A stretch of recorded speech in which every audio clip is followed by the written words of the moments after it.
¿Qué tal? ¿Qué tal, mis estimados amigos? Estamos por acá para hacer notorio en nuestro curso el hecho de que hay modificaciones en las normas técnicas complementarias que inciden en la evaluación de nuestras vigas, ¿verdad? Incluso nuestra hoja de cálculo y algunas consideraciones que hemos tomado. Si bien las hipótesis de diseño, en este caso, y podemos verlo en la pantalla, las hipótesis de diseño siguen siendo las mismas que ya hemos estudiado de la versión 2017, 2021, incluso la 2004. En términos genéricos, la 2004 es un poco diferente por el F asterisco C que antes se utilizaba. La 2017 ya suprimió eso, y a partir de esa tenemos una similitud, ¿verdad? Entonces, las hipótesis en sí para el diseño por flexión en particular, que es lo que vamos a tratar de ver el día de hoy, se mantienen y de alguna forma, en ese sentido, todo nuestro planteamiento, todo lo que hemos analizado es lo mismo, por lo cual no tendríamos ningún inconveniente en decir que estamos utilizando las mismas hipótesis que 2023, excepto que la referencia ya no es el 3.5 que teníamos con antelación. Hablaba del 3.5, el apartado 3.5 de las normas era el que nos refería en este caso a esas hipótesis, ¿verdad? Pero en el 2023 cambia al 3.6, o sea, es una variación insignificante, no tiene nada que ver con las bases, tiene nada más que ver con el orden del manual, ¿no? Y esto es importante para que lo tengamos en consideración, pero tenemos algunos cambios que sí están siendo trascendentes. Este factor de resistencia que lo teníamos en la fracción 3.7, nosotros para flexión utilizábamos de manera no arbitraria, sino de manera directa, ¿verdad? Usábamos el factor 0.9 para todos nuestros diseños de flexión. Bueno, también cambian los criterios para corte posiblemente y lo demás, pero ahorita nos interesa el de flexión, que es el que nos vamos a enfocar nosotros. Nos vamos a enfocar a esas modificaciones que tiene nuestro análisis en cuanto al curso que estamos nosotros tomando, ¿no? Para que podamos actualizarnos, sobre todo en la parte de flexión en nuestras vigas, ¿no? El diseño por flexión de nuestras vigas.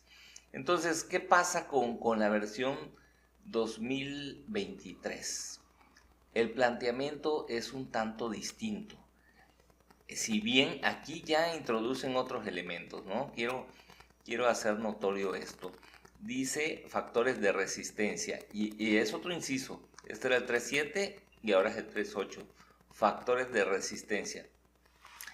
Dice que van a ser los indicados en esta tabla, que es la que están viendo ustedes acá.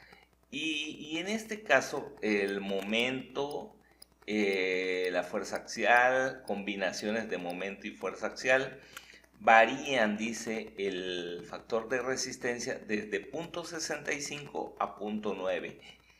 Y hay excepciones, pero no vamos a entendernos de esto ahorita, porque esto es la parte que nos interesa a nosotros.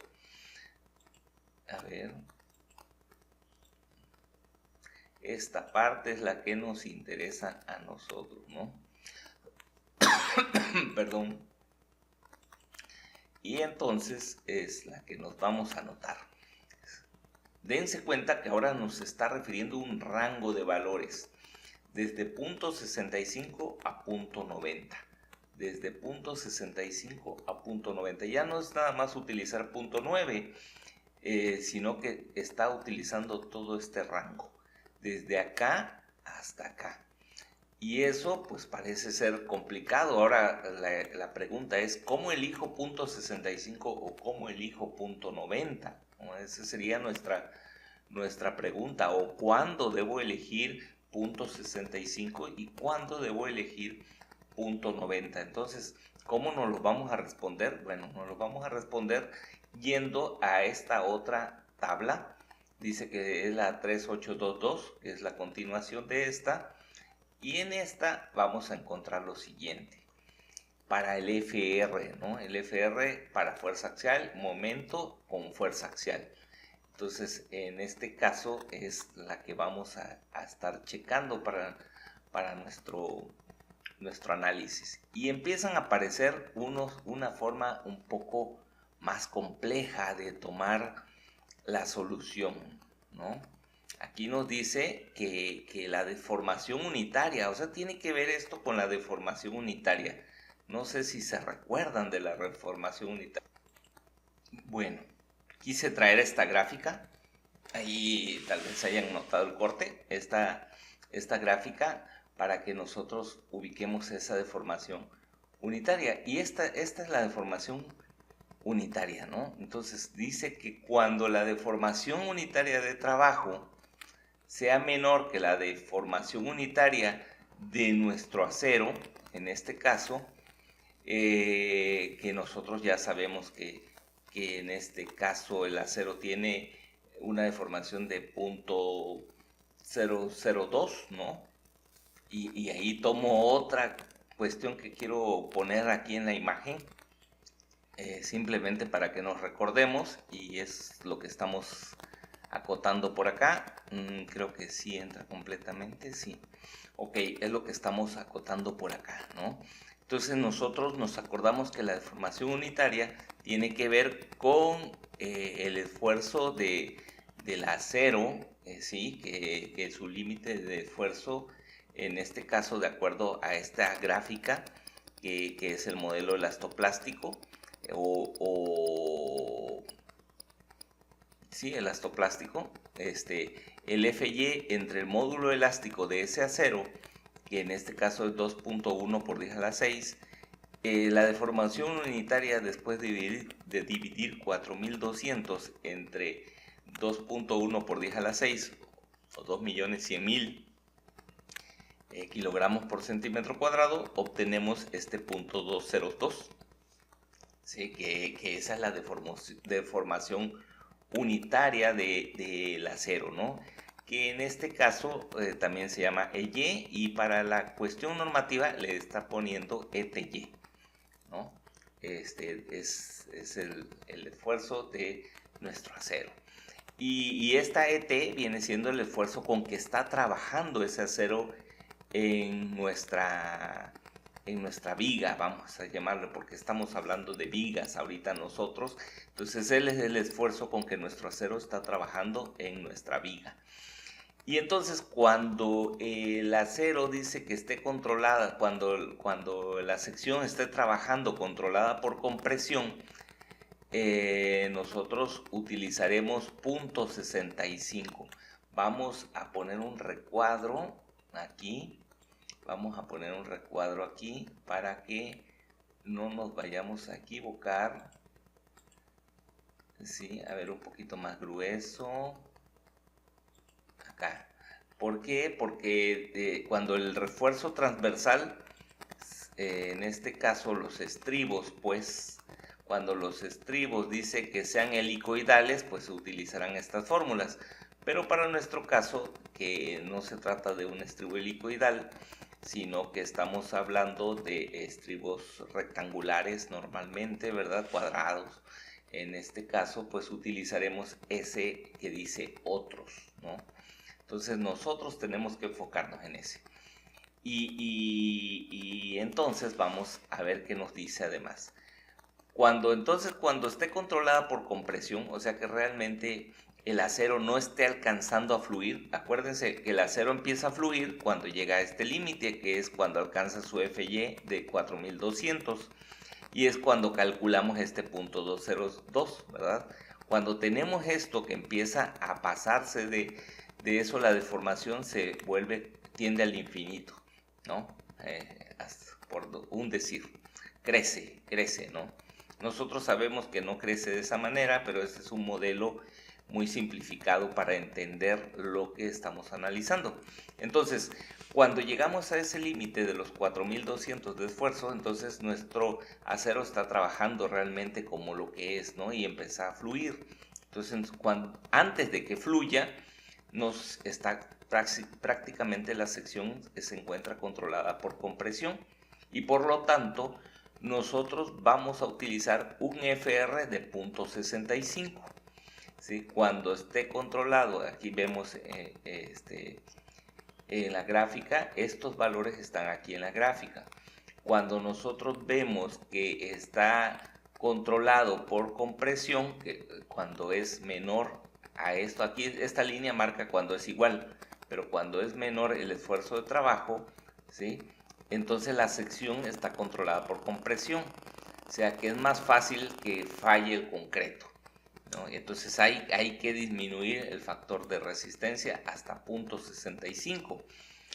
Y en el caso de que ya esté trabajando el acero perfectamente por encima de este valor, entonces allí ya está controlada por la tensión. En este caso podemos utilizar el punto 9.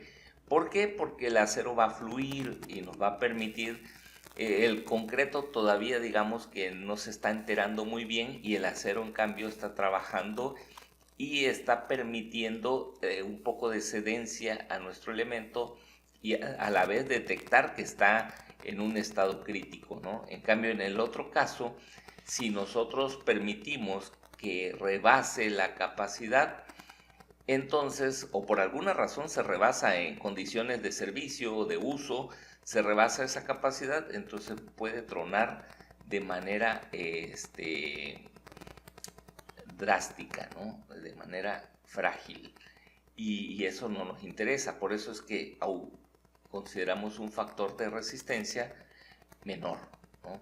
Y cuando está utilizándose el acero en lugar del concreto, como este permite una cierta fluencia, es que nosotros también nos permitimos tener un factor de reducción mucho mayor, ¿no? Para poder trabajar nuestras secciones al máximo.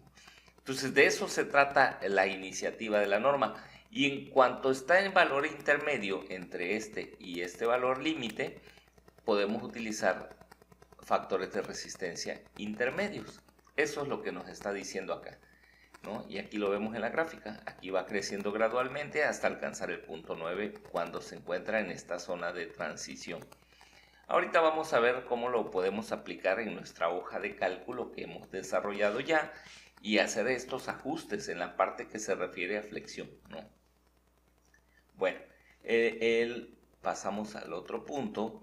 El otro punto que tenemos que checar en este caso es que el refuerzo mínimo en secciones de concreto reforzado ya no es punto 7 del F'C entre Fy por B por D. Ya no es punto 7, ¿se recuerdan? Pueden checar sus apuntes y verán que antes decía punto 7. Ahora, en este caso, va a ser el mayor de cualquiera de estos dos. ¿Sí? El mínimo va a ser el mayor de estos dos.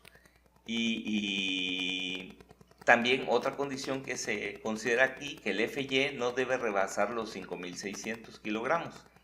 Para aceros que tengan mayor resistencia de 5600 kilogramos, entonces se va a utilizar solo como si fueran de 4200. Así de alguna forma también estamos permitiéndonos un poquito más de refuerzo, ¿no?